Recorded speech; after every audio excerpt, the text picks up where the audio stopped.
डर एक एहसास में आपका स्वागत है। इस चैनल पर आपको सुनने को मिलती हैं डरावनी और सच्ची भूतिया कहानियाँ। अगर आपको ऐसी ही वीडियोस देखना पसंद है तो हमारे इस चैनल को सब्सक्राइब करना ना भूलें। तो अब बढ़ते हैं आज की कहानी की ओर।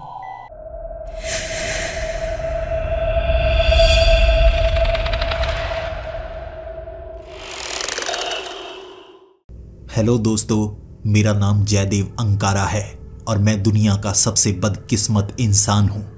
मैंने बचपन एक ऐसे गांव में गुजारा जहां मुझे ये तक नहीं पता था कि मेरे माँ बाप कौन हैं, क्योंकि मुझे घर के आगे शायद मेरे माँ बाप छोड़ गए होंगे और गांव वालों ने मुझे पाला।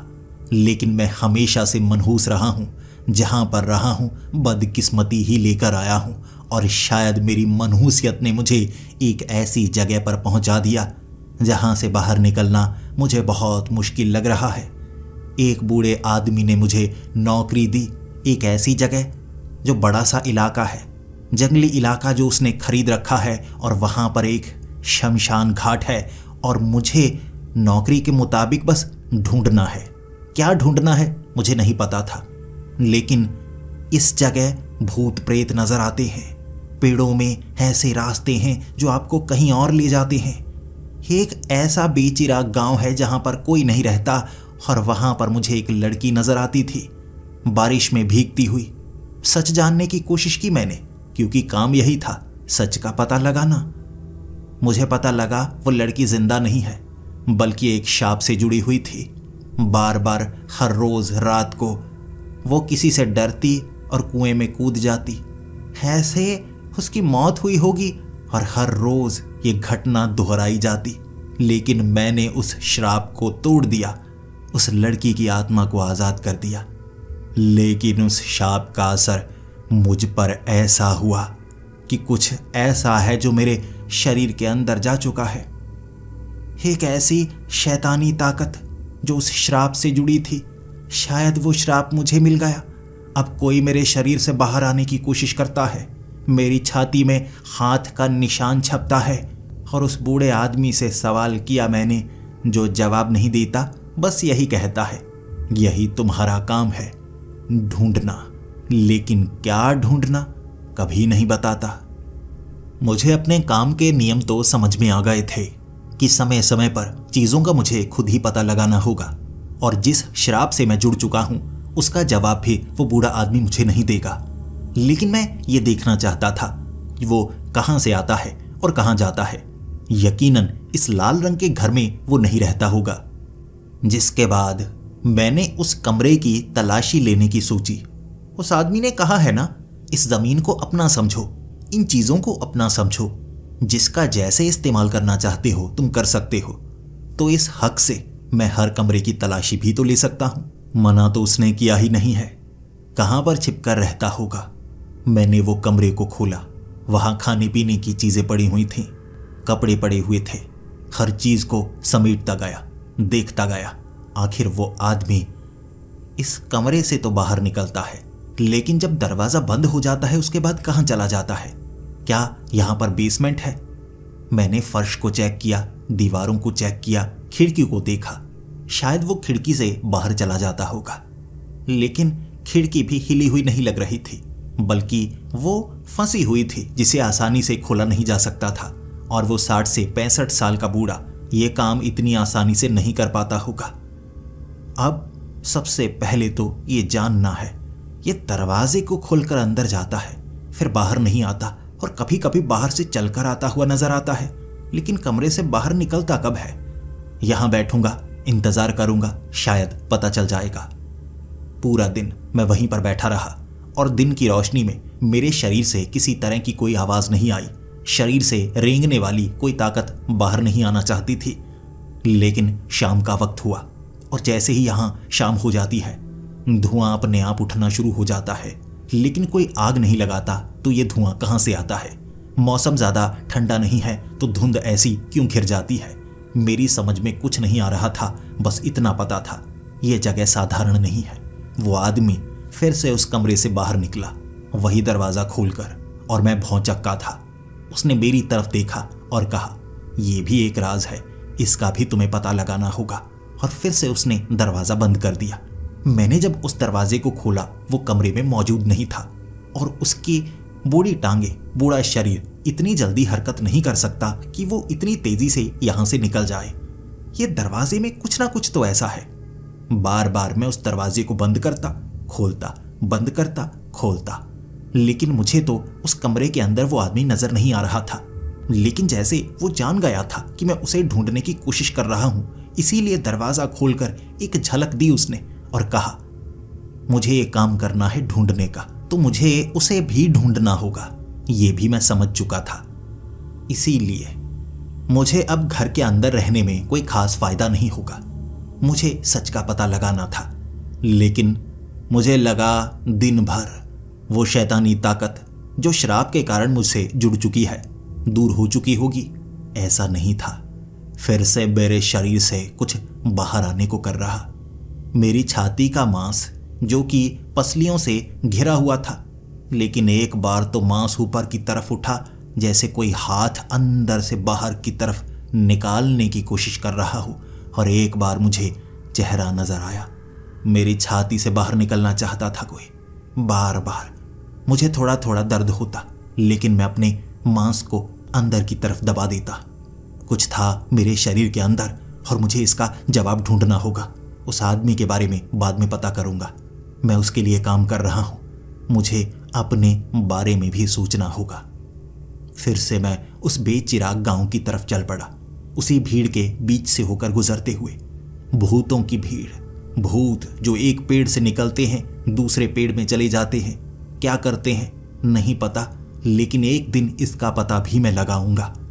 चलते चलते उस गांव तक पहुंचा और सामने उस कुएं को देखकर सोच रहा। वो श्राप उस लड़की से जुड़ा था। वो कंकाल, वो शैतान जो काले कपड़ों में था, वो भी इस श्राप से जुड़ा हुआ था, जो हर रोज उसे डराता था, इस कुएं में गिराता था और उसकी आत्मा हमेशा के लिए कैद थी, भूल जाया करती थी। मैंने उस आत्मा को आजाद करवा दिया तो वो श्राप मुझसे जुड़ गया। इस कुएं के साथ कोई ना कोई रिश्ता तो होगा। शायद अपने श्राप को तोड़ने के लिए मुझे इस कुएं का इस्तेमाल करना चाहिए। मैं इस कुएं में उतरता हूं। वक्त रात का ही है, लेकिन आज बारिश नहीं हो रही। बारिश उस श्राप से जुड़ी थी। श्राप को काट दिया, बारिश बंद हो चुकी थी। मैंने एक तरफ रस्सी लगाई। लालटेन को पकड़कर मैं कुएं के अंदर उतरा था। कुएं के अंदर उतरते उतरते मुझे नहीं पता था ये कुआं और ज्यादा गहरा कैसे हो गया। भले ही इसमें पानी मौजूद नहीं था, लेकिन बिल्कुल कुएं के तल में मुझे एक जगह छोटी संकरी सुरंग नजर आई। कुएं के तल में मिट्टी को हटाना पड़ रहा था क्योंकि वो ज्यादा संकरी सुरंग थी, लेकिन अपने निकलने जितना रास्ता मैंने बना लिया। कुएं से ये सुरंग किसी और जगह जा रही थी, तो मुझे लगा बस ये सच का पता लगाने के लिए इसमें सरकना होगा। यही तो मेरा काम है।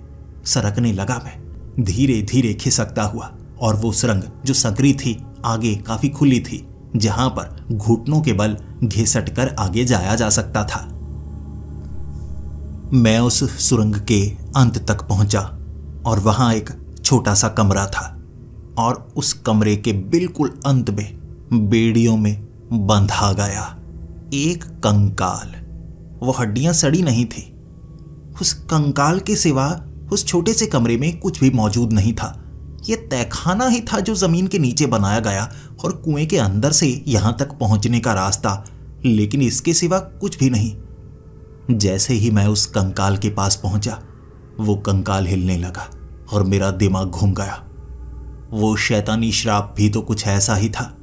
वो शैतान जो उस श्राप से जुड़ा था, जो मेरे शरीर में गया, वो भी कंकाल जैसा ही लगता था। कहीं ये वही तो नहीं? मुझे देखते ही वो कंकाल घबरा गया, और उसे देखकर मैं घबरा चुका था। उसे सुरंग से वापस भागना चाहता था, लेकिन वो बेड़ियों में बंधा हुआ, बेड़ियों से निकल नहीं पा रहा था, लेकिन बोल पा रहा। और पीछे से उसने आवाज लगाई, मुझे आजाद तो कर दो। अगर तुम यहां तक पहुंच आए हो तो मुझे आजाद कर दो। उस लड़की को तो मुक्ति मिल गई होगी, मुझे भी मुक्ति दिला दो। उसके ये शब्द दया के लिए थे, मुझ पर जोर आजमाइश नहीं कर रहा था और ना ही मुझे वो डरा रहा था। इसीलिए रुकने में मैंने समझदारी समझी। वैसे भी कोई छोटी मोटी परेशानी में नहीं था, मैं बड़ी परेशानी में था। शायद ये कोई मदद कर सके। अगर मैं इसकी मदद करूंगा ये भी कुछ न कुछ बताएगा ना। उसकी तरफ देखकर मैंने उसे कहा, मैं तुम्हें इस बेड़ियों से आज़ाद कर सकता हूं, लेकिन तुम्हें मेरी मदद करनी होगी। तुम्हें मेरे सवालों के जवाब देने होंगे। उसने कहा, जो पूछना चाहते हो वो पूछो, बस मुझे भी मुक्ति दिला दो। इन बेड़ियों से निकलते ही मुझे भी मुक्ति मिल जाएगी। मैंने उसे कहा, मैं तुम्हें बेड़ियों से बाहर तो निकाल दूंगा, लेकिन अगर तुम भी श्राप का हिस्सा हुए और मुझे तुमने भी नुकसान पहुंचाया तो। उसने कहा, तुम भी का मतलब क्या? उस लड़की को तुमने आज़ाद किया है? मैंने कहा, हाँ, मैंने उसे आज़ाद करवाया है, लेकिन मेरे शरीर में कुछ जा चुका है। ये देखो। एक हाथ मेरी छाती से बाहर निकलना चाहता था, मांस ऊपर की तरफ उभरा हुआ, और उस कंकाल ने कहा, यह वो शैतानी ताकत है, तुम उससे जुड़ चुके हो। इसे बाहर निकालने के लिए तुम्हें एक लंबा सफर तय करना होगा, और उस सफर में कठिनाई भी होगी। ये श्राप इतनी आसानी से काटा नहीं जा सकता, लेकिन एक तरीका है। मैं तुम्हें वो तरीका बता सकता हूं। पूरी तरह से काम करेगा या नहीं मैं नहीं जानता, लेकिन मैं इससे ज्यादा मदद नहीं कर सकता। मैं खुद कैदी हूं, थोड़ा जानकार हूं, लेकिन खुद कैदी हूं, तो आजाद कर दो।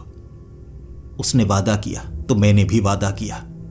मैंने बेड़ियों से आजाद करवाने के लिए दोबारा सुरंग से, कुएं से बाहर निकलकर एक हथौड़े से वो बेड़ियां तोड़ी। उसके बाद उसे आजाद करवाया। कुएं से बाहर निकलने से पहले उसने कहा, अंधेरे से बाहर निकलूंगा तो मुझे मुक्ति मिल जाएगी। तुम्हारे सवालों के जवाब दिए बिना मैं यहां से नहीं निकलने वाला। तुम जिस श्राप में जुड़ चुके हो, ये कोई साधारण श्राप नहीं है। ये एक ऐसा शैतान है जो पितृ गांव से जुड़ा हुआ है। पितृ गांव, जहां किसी का बच्चा होता ही नहीं, गर्भ में बच्चे मर जाते हैं। शायद वो शैतान उन्हें खा जाता है या क्या करता है, लेकिन वहां बच्चे कभी पैदा नहीं होते। एक श्राप उस गांव से ही जुड़ा हुआ है। ये वही श्राप है जो तुम्हारे शरीर के अंदर असर कर रहा है। अब इसका रिश्ता उसके साथ है। बाकी का राज तुम्हें जानना होगा, इससे ज्यादा मैं नहीं जानता।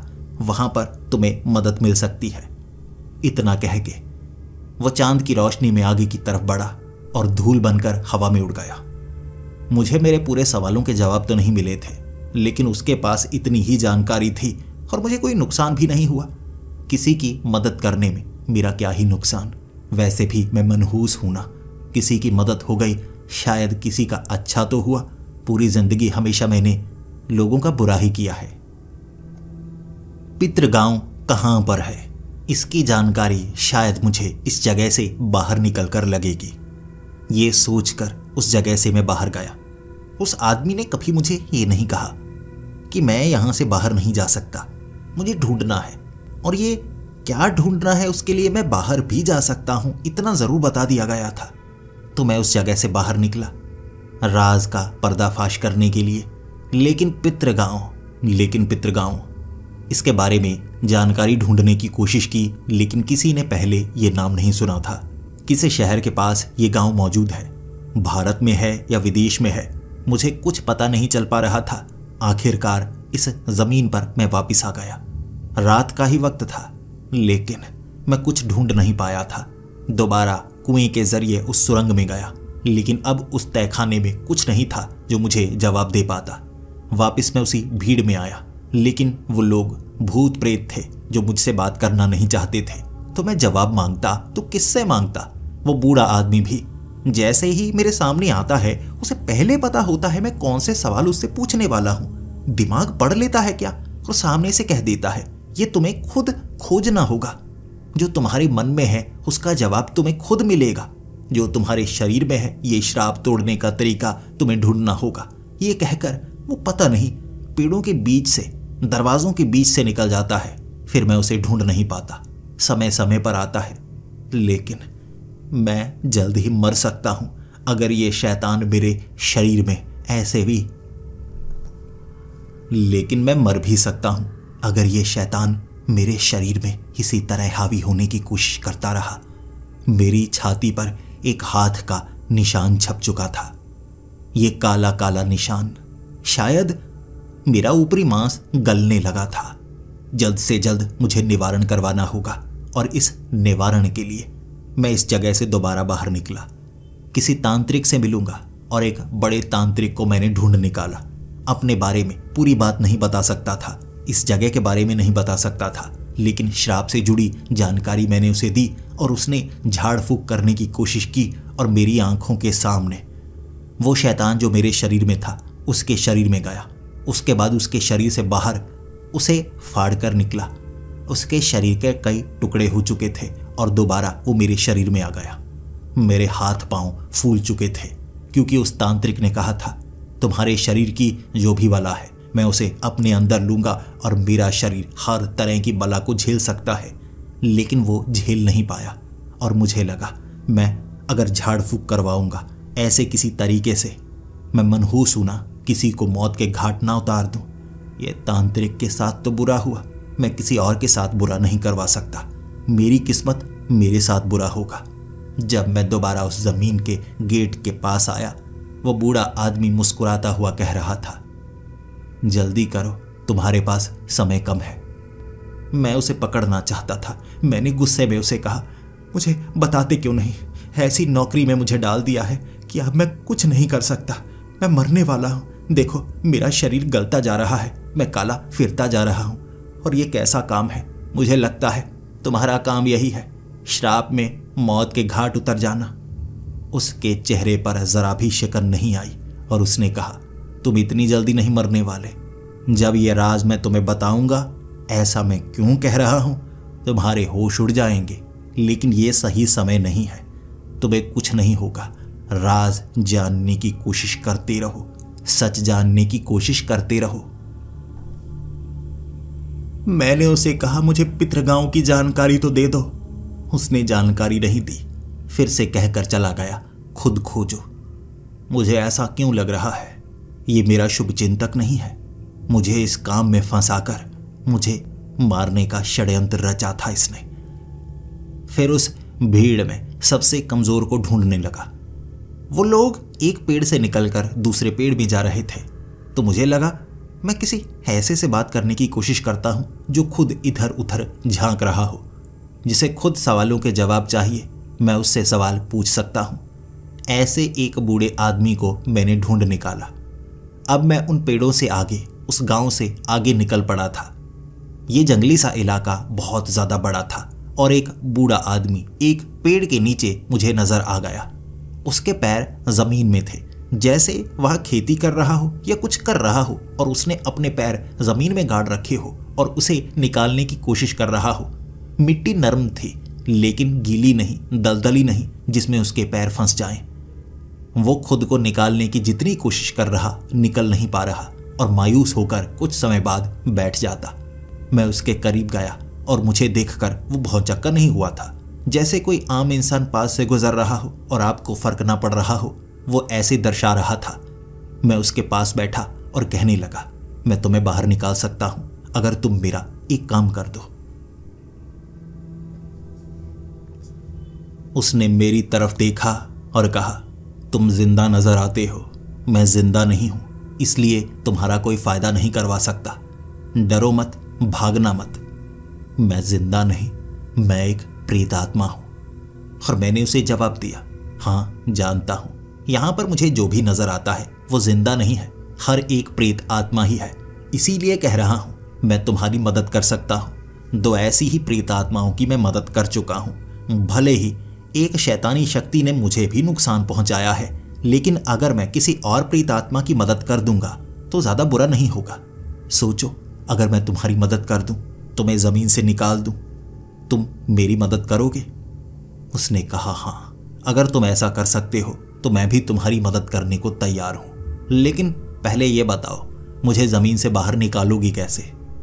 मैंने खड्डा खोदा, लेकिन मैं जितना खड्डा खोदता वो उतना ही जमीन के नीचे चला जाता, जैसे वो किसी श्राप के कारण या किसी और तरीके से जमीन से जुड़ा हुआ था। उसकी टांगों को जमीन से बाहर निकाला नहीं जा सकता था और उसने कहा, मुझे मुक्ति तभी मिलेगी जब मैं जमीन से बाहर निकल पाऊंगा। मैं उस आदमी से काफी समय बात करता रहा और मुझे सच में कोई जवाब नहीं मिल रहा था कि मैं कैसे उसे जमीन से बाहर निकालूं। लेकिन ये जगह क्या है, इसकी पूरी जानकारी उस लाल घर में हो सकती है, तो मुझे वहां पर तलाशी लेनी होगी। इस बार मैं उस आदमी को नहीं ढूंढूंगा, बल्कि ऐसी चीजें ढूंढूंगा जिसमें जानकारी दी गई हो। दोबारा मैं लाल घर में पहुंचा, ढूंढना शुरू किया। ढेर सारी किताबें थी और कई किताबों में मुझे कुछ ऐसी जानकारी मिली जो भूत प्रेत से जुड़ी हुई थी। एक ऐसा ताला जो किसी इंसान को जमीन में गाड़ सकता है, ना सिर्फ जिंदा रहते हुए बल्कि मरने के बाद भी। ये एक श्राप की तरह ही है। ये पूरी जगह श्राप से जुड़ी हुई है, छोटे बड़े अलग अलग तरह के श्राप। और ये ताले वाला श्राप भी किसी इंसान को मरने के बाद भी हमेशा के लिए कैदी बनाने के लिए। और इस ताले की चाबी भी उस जगह से नीचे होती है, लेकिन उसके लिए किसी इंसान को रात के वक्त अपना खून जमीन पर गिराना होगा और जो वहां पर कैद है उसे अपनी जिम्मेदारी पर बाहर निकालना होगा। बदले में उस इंसान को थोड़ा कष्ट होगा, लेकिन फिर वो अपनी कुर्बानी से दूसरे को आज़ाद करवा सकता है। ये तरीका मिला मुझे और ये काम करने के लिए मैं उस जगह पहुंच गया। वो आदमी मेरी तरफ देख रहा और मैंने वो तरीके का इस्तेमाल किया। अपनी उंगली से खून जमीन पर डाला। रात का वक्त था और मैंने वैसा ही कहा जैसा किताब में बताया गया था कि मैं कुर्बानी देता हूं, इसे आज़ादी मिले। और फिर मेरे शरीर में छोटी छोटी सुइयां चुभोने जितना दर्द होने लगा। वो दर्द कुछ मिनट तक रहा, लेकिन मैं उसे सह सकता था। बदले में उसकी आत्मा को शांति मिली, लेकिन उसकी आत्मा यहां से गई नहीं।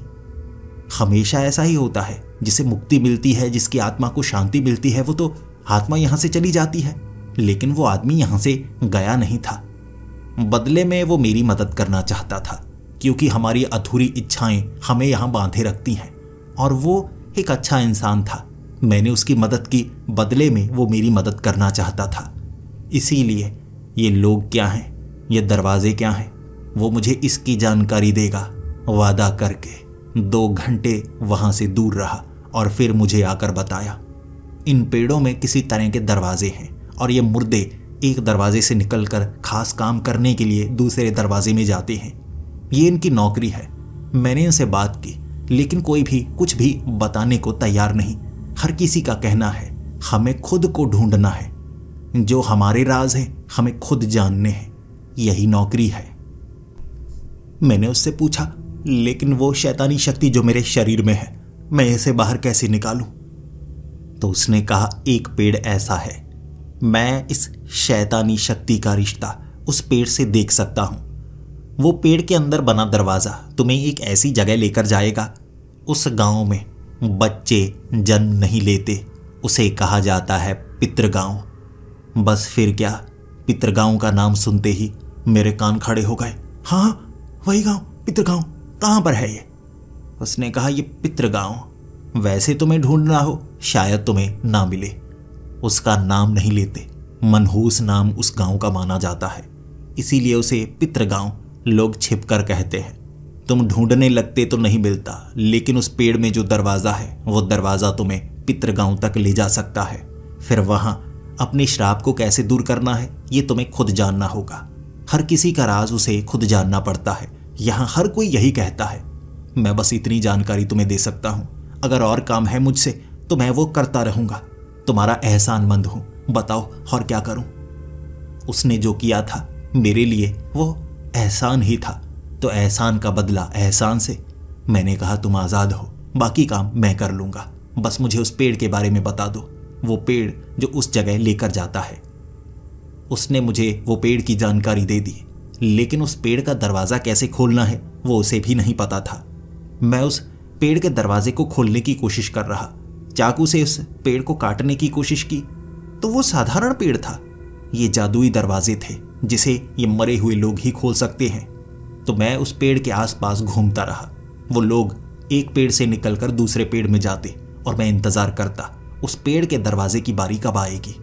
और एक आदमी जो उस पेड़ के दरवाजे को खोलकर अंदर जाने वाला था, मैंने धक्का दिया और बिल्कुल वैसे ही जैसे मैंने पहले किया, मैं उस दरवाजे के अंदर चला गया। वो मुझे घूरने लगा और कहने लगा, वापस चले जाओ, यहाँ क्यों आए हो?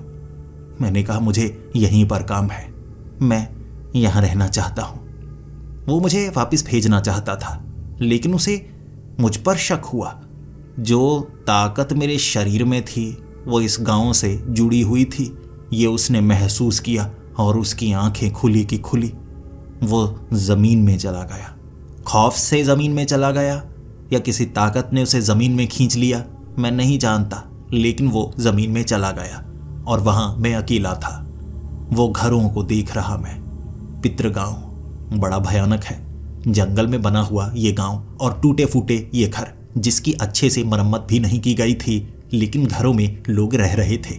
छतों को तोड़ा गया था, थोड़ी नमी थी, घर के अंदर पानी भी पहुंचा हुआ था। ऐसी ही गंदगी में लोग रह रहे थे। रात के वक्त मैंने घरों के दरवाजे खटखटाए, लेकिन कोई घर का दरवाज़ा खोलना नहीं चाहता था। बस चुप रहो, चुप रहो, ये आवाज़ें आने लगती, जिस कारण पूरी रात मैं घरों के आसपास घूमता रहा, इंतज़ार करता रहा। और अगली सुबह लोग घरों से बाहर आ रहे थे और मुझे देखकर हैरान थे। कुछ लोगों ने मुझे यहाँ से जाने के लिए भी कहा। यह जगह श्रापित है और जो यहाँ पर रहता है वो श्राप से जुड़ जाता है। अगर तुम चाहते हो कि तुम्हारे बच्चे हों, तुम्हारा भविष्य आगे बढ़े, तो यहाँ से चले जाओ, इससे पहले कि तुम्हें भी वो श्राप लग जाए। मैंने उनसे इतनी जानकारी निकाल ली। गांव का मुखिया मुझे कह रहा था कि इस गांव में एक प्राचीन श्राप है।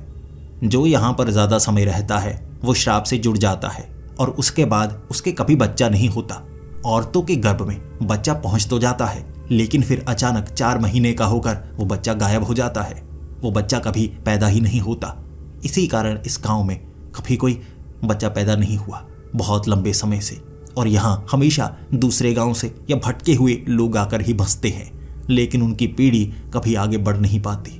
एक शैतानी ताकत है, एक श्राप है जो शरीर के अंदर वास करता है और ज़्यादा समय बिताने वाले के शरीर में एक बार आ जाए फिर उसकी संतान कभी उत्पन्न नहीं हो पाती। मैंने उस मुखिया को अपनी छाती पर बना वो हाथ का निशान दिखाया, काले रंग का वो निशान, और उसे देखने के बाद वो घबरा गया और कहने लगा, इतना बड़ा हाथ का निशान। देखो, हम सबके शरीर पर ऐसा निशान बन जाता है, लेकिन हल्का सा निशान। लेकिन तुम्हारे शरीर पर बड़ा सा हाथ का ये जो निशान बना हुआ है, ये इस ताकत से जुड़ा हुआ ज़रूर लगता है, लेकिन तुम पर असर कुछ अलग किया है। तुम्हारी छाती का मांस जैसे थोड़ा गल चुका है। मैं उसे क्या बताता कि मैं मनहूस हूँ, मेरे साथ तो ऐसा होता ही रहता है। लेकिन मुखिया ने कहा, अब तुम भी इस श्राप से जुड़े हुए ही हो, लेकिन तुम तो अभी अभी आए हो, तुम्हें ये श्राप कैसे मिला? मैं उन्हें क्या ही बताता कि मेरे साथ क्या क्या हुआ है। मैं बस इस श्राप को काटना चाहता हूँ। और मैंने अपने बारे में बताया कि ये जो जीव है ये शरीर से बाहर निकलने की कोशिश करता है। यहाँ किसी के साथ ऐसा नहीं होता, सिर्फ उनकी संतान उत्पत्ति नहीं होती, लेकिन मेरे शरीर से तो ये शैतानी ताकत बाहर निकलने की कोशिश करती है और एक तांत्रिक को यह ताकत मार भी चुकी है।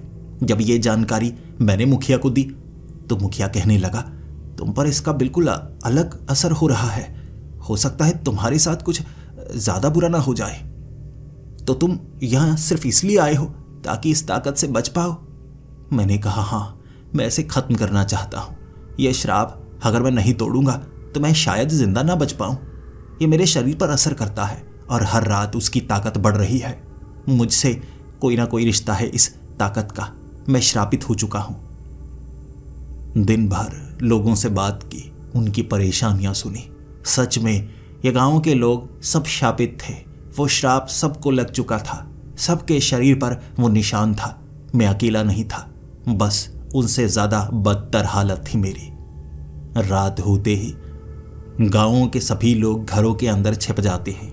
गांव में घरों की मरम्मत कोई नहीं करता। कोई भी चमकदार नए जैसा घर बनाना नहीं चाहता।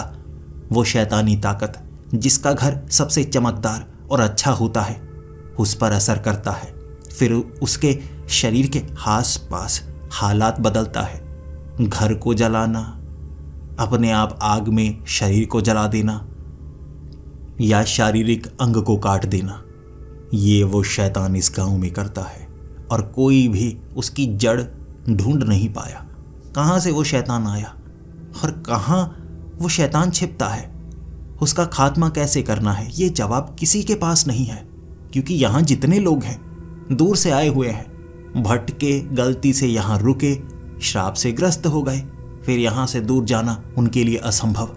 यहाँ पर जीवन व्यतीत कर सकते हैं, यहाँ से बाहर निकलकर तो और भी बुरी हालत होती है, खून की उल्टियाँ आती हैं और वो ताकत खींचकर इसी गांव में ले आती है। दिन भर मैं लोगों को मनाता रहा, इस श्राप को हमें काटना होगा। जब तक श्राप को काटते नहीं हमें कोई खास फायदा नहीं होगा, जिंदगी ऐसी रहेगी। लेकिन कोई मानने को तैयार नहीं था। यहाँ सभी लोग बहुत निराश थे, लेकिन उनमें उम्मीद मुझे जगानी थी और ये काम मैंने पूरा दिन किया। लोगों को इकट्ठा किया जिनमें जोश अभी बाकी था, और रात को वो भीड़ मेरे साथ एक ही घर में रुकने वाली थी और उस घर के आगे हमने मशालें जलाई हुई ताकि वो आकर्षित हो, वो शैतानी ताकत, उसे मैं भी देख पाऊं और जो मेरे शरीर में है क्या वो उससे जुड़ा हुआ है या नहीं ये भी मैं जान पाऊं। रात को वो आवाज आई, भारी आवाज। कहते हैं कि वो बहुत भारी एक शैतानी ताकत है। भालू की तरह उसके शरीर पर बाल है। एक शैतान जो चलता है तो जमीन हिलने लगती है। उसका वजन 600 से 700 किलो के करीब होगा कि जब वो पैर रखता है आसपास ऐसी आवाज आती है। वो चलकर हमारे घर की तरफ आ रहा। हम करीबन 15 लोग थे और उसने एक हाथ मारकर उस दरवाजे को तोड़कर रख दिया। और जैसे ही मुझे उसका चेहरा नजर आया, कैसे भूल सकता हूं, ये वही चेहरा था जो मेरी छाती से बाहर की तरफ उभरा था। फिर वो 15 लोग मशालों को लिए, वो मशालें उसके ऊपर फेंकी गईं। उसे जलाने की कोशिश थी, लेकिन ना तो वो जल रहा और ना ही उसके शरीर पर किसी तरह का कोई वार हो पा रहा था। वो शैतान एक एक करके सबको उठा उठाकर पटकने लगा था और एक आदमी की गर्दन उसके हाथ में आ गई और अपनी उंगलियों से उसने गर्दन को तोड़ दिया। हमारे सामने वो आदमी तड़प रहा था। उसके बाद भी हमने कोशिश जारी रखी। उसने हमें धक्का दिया तो 14 लोग पीछे गिरे थे। इतना ताकतवर था, 500-600 किलो का, लोहे का शरीर हो जैसे उसका। फिर क्या, हम भागे, उससे बचना चाहते थे, लेकिन वो एक जगह खड़ा होकर उंगली मेरी तरफ उठाकर मुझसे बात करना चाहता था, सिर्फ मुझसे। उसने उंगली उठाई, एक जगह वो रुका रहा, बाकी सब डरकर भाग चुके थे। मैं उसके सामने खड़ा हो गया। तब उसने कहा, तुम्हारे शरीर में जो है वो मेरा है, मुझे वापस कर दो। मैंने कहा, ले लो, वापस ले लो। उसने मेरी तरफ झपट्टा मारा। उसने कहा, मुझे उसे तुम्हारे शरीर से निकालना होगा, तुम्हारे शरीर को फाड़कर। फिर वो मेरे पीछे पीछे। बस एक ही चीज थी जो मुझे बचा रही थी। उसके भागने की रफ्तार बहुत कम थी। वो धीमे धीमे भाग पा रहा। इतना वजन था तो भागने में परेशानी होती। मैं हल्का था, तेजी से भाग पा रहा, लेकिन वो ताकतवर भी था। सामने आने वाले पेड़ को एक धक्के में गिरा देता। गांव से बाहर निकल आया था। आगे आगे मैं, पीछे पीछे वो। मैं पेड़ पर चढ़ता तो वो पेड़ को गिरा देता, बचकर उससे दूरी बनाए हुए। लेकिन मैंने समझदारी दिखाई। मैं तालाब में कूद गया। वो भारी था। तालाब के बीच वो पानी मिट्टी को कमजोर कर देता है, तो वो उस दलदल में धंस रहा। इतने में मैं तैरकर निकल आया। 600 किलो का ऐसा जीव तैर नहीं सकता, घिसट सकता है। इतने में मैं निकला और वापस गांव की तरफ। जितने में मैं गांव आ गया, उसे नहीं पता मैं किस घर में था और मैं एक पेड़ के नीचे बनी छोटी सी गुफा में छिपा हुआ झांक पा रहा। वो जान नहीं पा रहा था कि मैं कहां पर हूं, लेकिन उसने घरों को जलाना शुरू कर दिया, तोड़ना शुरू कर दिया और उस रात तबाही मची। लोग भाग भाग कर बचे। लगभग 7 लोग मारे गए थे और उन लोगों ने कहा कि तुम यहां पर क्यों आए? ऐसी तबाही हमने पहले कभी नहीं देखी। जो उससे उलझता है वो उसे मार डालता है और उसका वो श्राप, वो यहां एक दिन रहने वाले के अंदर तो चला ही जाता है, तुम भी श्रापित हो तो चुपचाप यहां पर रहो। अगर तुम यहां से बाहर जा सकते हो तो बाहर चले जाओ। हम बाहर नहीं जा सकते, लेकिन हमें परेशानी में मत डालो। उस दिन गांव में खामोशी थी। मैं गांव वालों से जानना चाहता था उसकी कोई तो कमजोरी होगी। क्या कभी किसी ने उससे लड़ने की कोशिश नहीं की? उसकी कोई कमजोरी, उसका कोई खास राज कोई जान नहीं पाया। किसी के पास कोई जवाब नहीं था। यह गांव कब से बसा हुआ है इसका किसी को पता नहीं था। वो कहां से आया इसका किसी को पता नहीं था। ये श्राप कब से शुरू हुआ इसका किसी को पता नहीं था। बस यहाँ के रहने वाले कैदी हैं, इतना सबको पता था। और उससे लड़ने की हिम्मत कभी किसी ने नहीं जुटाई। मैंने जुटाई थी और उसका अंजाम क्या हुआ सबकी आंखों के सामने था। उन सब की लाशों को यहीं पर जलाया गया। जिसके बाद रात का इंतजार खौफ में सब कर रहे थे, दोबारा वैसी भयानक रात ना हो। उन्होंने सबसे पहले यही कहा कि अगर ऐसा कुछ हुआ तो तीसरी रात मुझे एक पेड़ से बांधा जाएगा ताकि वो मुझे ढूंढ पाए, और जब वो मुझे ढूंढ लेगा उसके बाद वो मुझे मौत के घाट उतार देगा ताकि वो तो बच जाएंगे ना। मैं दोबारा रात के वक्त छिपना चाहता था और मुझे गांव के मुखिया और कुछ लोगों पर शक होने लगा। मुझे लगता है वो तीसरी रात ये नहीं करेंगे, आज की रात ही करेंगे। तो शाम होने से पहले ही भागते हुए जंगल में मैंने बसेरा बनाया और अंधेरा होने से पहले गांव में वापस आकर उसी पेड़ के अंदर छिपना मुझे सही लगा। मुझे ऐसा लग रहा था कि पेड़ के नीचे छिपे मैं देख पाऊंगा आखिर वो करता क्या है, उसकी कमजोरियां। लेकिन वो पेड़ के नीचे बने छेद में जब जोर से मैंने पैर लगाया तो वहां एक छेद हुआ। गांव के नीचे कोई गुफा भी थी, मुझे तो पता नहीं, और ना ही गांव के किसी आदमी ने मुझे इसके बारे में बताया। लेकिन उस पेड़ के नीचे से पैर मारते मारते मैंने बड़ा सा छेद बना लिया और उसके बाद पेड़ के नीचे मैं एक गुफा में था। ये सुरंग थी या गुफा थी जान नहीं पाया, क्योंकि कुरेद कुरेद कर बनाई गई ये गुफाएं पूरे के पूरे गांव के नीचे एक जाल की तरह बिछी हुई थी। बस फिर क्या, मुझे लगा ये एक नया राज है, ये एक ऐसा राज है जो मुझे अब पता लगा है और इसका कुछ ना कुछ फायदा जरूर होगा। आग जलाकर एक मशाल लेकर मैं उस सुरंग में था। उसके बाद जब चलने की वो भारी आवाज शुरू हो गई, मुझे ये पता लग गया कि वो ऊपर है। लेकिन इस सुरंग में भी एक चलने की आवाज आ रही थी। ये चलने की आवाज साधारण नहीं, किसी लड़की के चलने की आवाज थी, पायल की आवाज। और ऊपर एक पैर की आवाज आती तो नीचे भी एक पैर की आवाज आती, जैसे वो शैतान ऊपर चल रहा है और इस सुरंग में भी कोई ना कोई चल रहा है। मैं उस आवाज का पीछा करने लगा, देखना चाहता था। लेकिन सुरंग के एक मोड़ पर छिपकर मैंने जब सर बाहर की तरफ निकाला, सामने एक बेहुदी सी लड़की नजर आई। और लड़की के शरीर पर बाल ही बाल थे, लेकिन थी बेहद ही पतली और उससे बड़ी मुश्किल से चला जा रहा था। हाथ में एक डंडा पकड़े जैसे कोई बूढ़ी हो, बिल्कुल उस शैतान की तरह। मुश्किल से उससे चला जा रहा, फिर भी धीरे धीरे चल रही। और जैसे ही उसका एक कदम आगे बढ़ता, ऊपर उस शैतान के पैर की आवाज भी आती, जैसे ये उसी जगह नीचे चल रही हो और वो शैतान ऊपर चल रहा हो।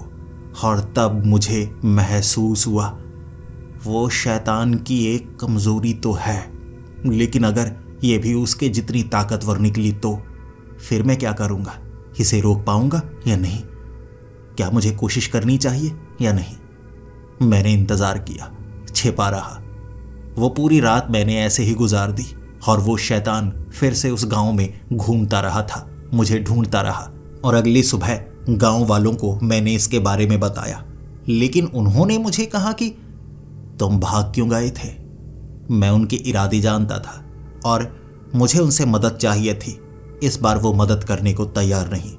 वो मौत का मंजर दोबारा लाना नहीं चाहते थे, लेकिन मैं कोशिश करने में यकीन करता हूँ। माना मैं मनहूस हूँ, लेकिन एक कोशिश तो करनी चाहिए। मैं श्राप से मुक्त होना चाहता था। अगर मैं श्राप से मुक्त नहीं हुआ, शायद हमेशा के लिए कैदी बन जाऊं। दिन भर उन्हें मनाने में मैं लगा रहा, लेकिन कोई भी तैयार नहीं था। रात के वक्त इतना पता लग गया, या तो इस श्राप को मैं खत्म करूंगा या मैं खत्म हो जाऊंगा। ऐसी जिंदगी लेकर मुझे ज्यादा लंबे समय तक जिंदा नहीं रहना चाहिए। अगर कोशिश करते हुए मरा, शायद किसी का कोई भला ही कर जाऊं। इसीलिए रात के वक्त उन्हीं सुरंगों में मैं उस लड़की का इंतजार कर रहा। शैतान के पैरों की आवाज उस लड़की के पैरों की आवाज से बिल्कुल मिल रही थी। सुरंग में सामने वो लड़की जैसे ही मुझे नजर आ गई, मैं सीधा उसके सामने खड़ा हो गया और मुझे देखकर जैसे वो डरी हुई थी, साफ पता चल रहा वो कमजोर थी। मैंने उसे धक्का दिया, वो पीछे गिरी और ऊपर उस शैतान के गिरने की आवाज आई। उस लड़की को दी गई चोट उस शैतान को भी लग रही थी, लेकिन वो ताकतवर था। उसने अपने पैर के वार से ऊपर छेद बनाया और वो उस सुरंग के बीच में आ गिरा। अब उस लड़की के बीच में वो शैतान भी था जो उसके करीब करीब ही रहता। अगर वो शैतान मेरे पास मुझे हमला करने के लिए आ रहा तो उस लड़की को भी आना ही पड़ता। मैं आगे आगे भागने लगा, वो शैतान मेरे पीछे पीछे। लेकिन अब इस सुरंग से बाहर निकलने का कोई दूसरा रास्ता ढूंढना था जो मुझे मिल नहीं रहा। वो मेरे पीछे पीछे और ताकतवर, और वो लड़की भी। इसे जिंदा मत छोड़ना, इसे हमारा राज पता लग गया है। अगर ये जिंदा बच गया तो सबको बता देगा, फिर हमें खत्म किया जा सकता है। वो सुरंगों का जाल था जहां भागते भागते मैं आगे जरूर निकल जाता, लेकिन घुमावदार वो सुरंगे घूम फिर कर मुझे वहीं पर ले आती। लेकिन जब मैं एक ऐसी जगह पहुंचा जो सुरंग का हिस्सा नहीं था, बल्कि एक पहाड़ी के अंदर बना हुआ बड़ा तहखाना था, और वहां हड्डियां, जो शुरू में मुझे जानवरों की हड्डियां लगी, फिर मुझे बच्चों के कंकाल भी मिले। छोटी छोटी हड्डियां या बड़ी हड्डियां, ना जन्मे हुए बच्चे जो पेट से ही शायद निकाले गए होंगे। ऐसे छोटे छोटे बच्चों की हड्डियां थी, छोटे छोटे इंसानी कंकाल, और भी ढेर सारी चीजें जो भयानक लग रही। और राख के बिल्कुल बीच पत्थर में लगी हुई एक तलवार। मुझे अब तक कोई हथियार नहीं मिला था, बस इस हथियार से मैं काम चला सकता था। लेकिन जैसे ही उस तलवार को मैंने उस पत्थर से निकाला, वो शैतान एक तरफ हो गया। पहली बार वो शैतान को भी डरते हुए देखा था मैंने। शायद इस तलवार से उसे मारा जा सकता था। और वो लड़की भी कहने लगी, तुम श्राप से जुड़े हुए हो, लेकिन इस तलवार का इस्तेमाल करने के बाद तुम्हें पता है ना, तुम इस श्राप से अलग नहीं हो पाओगे। हमेशा के लिए वो श्राप तुम्हारे अंदर आ जाएगा। तुम्हें यह ताकत मिलेगी, काली ताकत। अगर इस तलवार से तुमने हम पर वार किया तो तुम हमेशा के लिए कैदी बन सकते हो, हमेशा के लिए। मैंने उसको कहा, मैं तुम्हें नहीं मारूंगा, मुझे इस श्राप से दूर कर दो। उसने कहा, आ जाओ बस, मैं तुम्हारी गर्दन को छूंगी, छाती को छूंगी और उस श्राप को तुम्हारे अंदर से निकाल लूंगी। उसकी बातों में मुझे षड्यंत्र की बू आने लगी। मैं भी चालाक था। वो तलवार मेरे पास ही थी। जैसे ही उस लड़की के करीब गया मैंने वो तलवार का वार उस शैतान पर किया और उसको 2 हिस्सों में काट कर छोटे छोटे टुकड़े करने शुरू कर दिए। तलवार हल्की थी, भले ही उससे पत्थर काटा नहीं जा सकता था, लेकिन वो शैतान मक्खन की तरह कट रहा। धीरे धीरे छोटे छोटे टुकड़े गलने लगे और उससे भयानक बदबू निकलने लगी। और फिर वो लड़की भी कांपनी शुरू हो गई। उसे डर था कि मैं उसके साथ भी यही करूंगा। और फिर वो कहने लगी, अगर तुमने इस तलवार से मुझ पर वार किया तो तुम्हारे साथ भी बुरा होगा। तुम इस श्राप को पूरा नहीं जानते, तुम इस श्राप को पूरा नहीं जानते। मुझे उस औरत पर वार करना था, लेकिन पीछे से एक आवाज आई। वो बूढ़ा आदमी जिसने मुझे उस जगह काम पर रखा था, पीछे से मुझे पुकार रहा था, जयदेव नहीं, रुको, इसे काटने से पहले वो सच तो जान लो। वो सच जानना तुम्हारे लिए ज्यादा जरूरी है। इस तलवार से अगर इन्हें काटा जाए तो ये श्राप इस तलवार में आ जाएगा और फिर इस तलवार का कोना जिसे छुएगा वो श्राप उसमें चला जाएगा। ये एक भयानक श्राप है इसे काटने के बाद इस तलवार को छोड़ना मत। इस तलवार को अगर तुम जमीन पर रखोगे, उसके बाद ये श्राप जमीन में चला जाएगा, ये याद रखना। मैंने वैसा ही किया। उस तलवार से वो औरत के 2 हिस्से कर दिए और फिर जैसे काला धुआं वो तलवार के इर्द गिर्द घूमने लगा। और फिर वो बूढ़ा आदमी मेरे करीब आया। मुझे लगा था मेरी मदद कर रहा है। उसने कहा, तलवार को मुझे पकड़ाओ, इसे नीचे रखना है। मैंने तलवार को उसे पकड़ाया। शायद ऐसे मैं इस श्राप से बाहर निकल पाऊं। मैंने अपने शरीर के अंदर से भी वो अजीब सी ताकत को निकलकर तलवार के इर्द गिर्द घूमते हुए देखा, जो अब उस आदमी के हाथ में थी। उसने उसे जमीन में रखने से पहले कहा, मैं इसे जमीन में रखकर हमेशा के लिए खत्म कर सकता हूं, लेकिन इसकी एक खास जरूरत है। अगर ये नहीं तो मैं भी नहीं। उसने उस तलवार को मेरे कंधे पर लगाया और फिर से वो काला धुआं मुझ में समा गया। और वो दूसरा श्राप जो उस औरत और शैतान से जुड़ा था, जैसे वो भी मेरे अंदर समा गया। वो तलवार राख बन गई और मुझे मेरे शरीर में भारीपन महसूस होने लगा। शैतानी ताकतें मुझे फाड़कर बाहर आने को कर रही थीं और मैं घुटने पर आ गया। धोखा मिला था मुझे हमेशा से इस आदमी पर यकीन नहीं था। मुझे लग रहा था ये यकीनन मेरे साथ कुछ बुरा करेगा। और फिर मुस्कुराते हुए उस आदमी ने कहा था, घुटनों पर मत आओ, तुम मरने वाले नहीं। तुम्हें इन सब का राज जानना है। तुम्हें उसी जगह आना होगा अगर बचना चाहते हो। मैं उसे मार देना चाहता था, लेकिन वो बूढ़ा धीरे धीरे चलता हुआ वहां से चला गया। मैंने इस श्राप को खत्म कर दिया था। अब यहां पर बच्चों का जन्म होगा। लेकिन धीरे धीरे चलता हुआ उस गांव से बाहर मैं उसी पेड़ तक पहुंचा था। उस पेड़ का दरवाजा मैं खोल नहीं सकता था। मैं मरने की कगार पर ही था। मेरे शरीर के अंदर से ऐसा लग रहा जैसे कई दानव निकलना चाहते हो। सांस लेने में परेशानी हो रही। तब मैंने एक प्रेत को देखा। ये वही था जो इस पेड़ का दरवाजा खोल सकता था। उसने दरवाजा खोला। मैं भी उस दरवाजे के पार दोबारा उस जमीन पर पहुंच गया था। उसके बाद मेरी आंखों के सामने अंधेरा सा आने लगा। ऐसा लग रहा था जैसे मैं मरने वाला हूं। सुबह के वक्त जब नींद खुली, मेरी हालत कुछ हद तक ठीक थी, लेकिन मेरी छाती पर बना हुआ वो काले रंग का निशान अब भी मौजूद, यानी मैं शापित था। और उस हाथ के निशान में बना हुआ एक गोला जो एक नए श्राप की निशानी थी। मैं बदकिस्मत जो इस चंगुल में फंस गया और जिस पर भरोसा किया वो धोखेबाज निकला। मुझे शायद इन श्राप को लेने के लिए ही काम पर रखा गया था। तभी तो उसने मदद नहीं की, बल्कि वो श्राप भी मेरे अंदर दोबारा डाल दिया। क्या मैं बचूंगा या नहीं? शायद ना बचूं। दोस्तों, आगे आने वाले एपिसोड में जयदेव अंकारा जानेगा वो सच इस जमीन से जुड़ा हुआ और क्यों वो आदमी इसे हमेशा कैद रखना चाहता है। क्यों वो इस श्राप को दोबारा इसमें डाल गया जबकि बचाया जा सकता था। क्या वो इसका दुश्मन है या उससे भी कोई बहुत बड़ा राज है इस जमीन में जुड़ा हुआ जो जयदेव को सुलझाना है। क्या जयदेव बच पाएगा या अंत होगा एक मनहूस इंसान का? आने वाले एपिसोड में आपको हर सवाल का जवाब मिलेगा। तो जुड़े रहिए इस सीरीज के साथ। मिलते हैं अगली वीडियो में। तब तक के लिए डरते रहें।